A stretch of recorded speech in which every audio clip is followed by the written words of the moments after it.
Zij begint te klauwen en blast hysterisch in het roen. Boorman schiet in eigen hand en smat het in haar gezicht. Boervrouw rast nog loeder, dan maar snij het gesteed. Ja, want hoe kom je naar hemelsnaam bij om in die videoclip met stil te gooien? Het wordt letterlijk zijn in de tekst, dus we hebben die in wezen. Dat is eigenlijk het enige concrete moment echt in die clip. Als je het vestket, het is de hele tijd van wat is het mooi, wat is het prachtig skietskin. En de glimmende pannen op het dak en een keurige tuin, architectuur. Het is fantastisch mooi en glimmend. Maar zo presenteren die mensen hun aan de boetenkant. Een mooie nijbouwwiek. Pronkje maar Armani pakken en zo. Maar dan daarachter zit een hele orenverhaal die je net zuggen. En dat is dat ze elkaar in wezen helemaal net luchten kennen. En dat stuk voelstront wat dan op dat Armani-pak valt, is in wezen de druppel van die boervrouw. En die boerman die barst ik helemaal uit. Die heeft zoiets van, nou schiet ik in mijn eigen hand en nou smark het in die gezicht. Dat is gewoon een woordkrapje op skietskin, zei ze maar. Dus. En er moest gewoon stront in vaak komen. Ja, het is echt gewoon...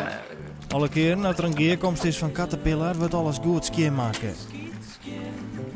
Dat zei ik. Hoe kom je hem op die naam Caterpillar?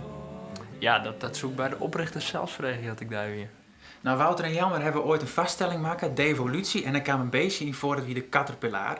En wat wie dat ik alweer van een beetje wie bang om dat verpopte hem zelfs. Ja, die dacht dat het eind van zijn leven was. Ja. Een soort van pre-evolutionair wezen, wie je dat... Dat alleen maar wauw, zei ze.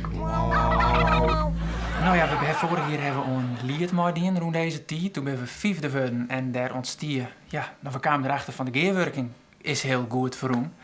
En wij hadden zoiets van, ja, we willen wel wat maar die muziek doen die we maken. En toen zou Wies van, ja, dat doen we niet eens een keer. Dat moet nu gebeuren. Vooral natuurlijk niet Wies is degene die de videobeelden maken heeft. Wies Noest, zijn vriendin van ons. En die heeft ons motiveerd om het album op te nemen. En toen hadden we zoiets van, nou, we hebben ook publiciteit gewoon rondom lied. Hebben we mooi in K-route staan. Dan moeten we ervoor zorgen dat we binnen nou en 3 maanden een album hebben. Dus in september hebben we Krommels presenteerd. Wie is direct enthousiast? Het album kwam er, wie daar nog enthousiaster over. En die zei van, er komt niet 1 videoclip, er komen er 12. Maar wij spreken net in de termen van videoclips. Wij nemen het meer beelden, omdat ze net echt specifiek maken binnen van de televisie. Het is meer maken als achtergrond voor in het theater. Ik bedoel, als je een beeldend kunstenares videobeelden moet slitten, dan wordt dat dus videokunst. Een lapentuin, architectuur, mooi in het midden, een kunstig object. Krommels wie dus echt zo'n project van, oké, nou gaan we het doen en we gaan wat zin litten aan de mensen. Maar en nou gaan we in het, wat we nou doen gaan is wel meer tasspitsen. Dus dat we dan iets moois zien en dat we dan wat meer kiezen voor cabaret. En dan wat meer kiezen voor wat meer poppy misschien. Dus dat gaan we nou wel wat meer, wat duidelijker onderscheid in ombrengen. Want we hebben nou dat Krommelsproject dus, dat binnen uw veskes van een cd. En dat wordt misschien ook nog wel ongevuld dat die voorstelling wat langer wordt uiteindelijk. Daar projecteren we die beelden bij, daar zongen we dus live bij. Dat is de voorstelling die we nu hebben. Dat is voor het komende seizoen en misschien nog wel in het seizoen daarna. Maar we zijn intussen al dwaande mooie nieuwe productie. Dus we zijn wel in ons holle heel bot mooi aan de gang.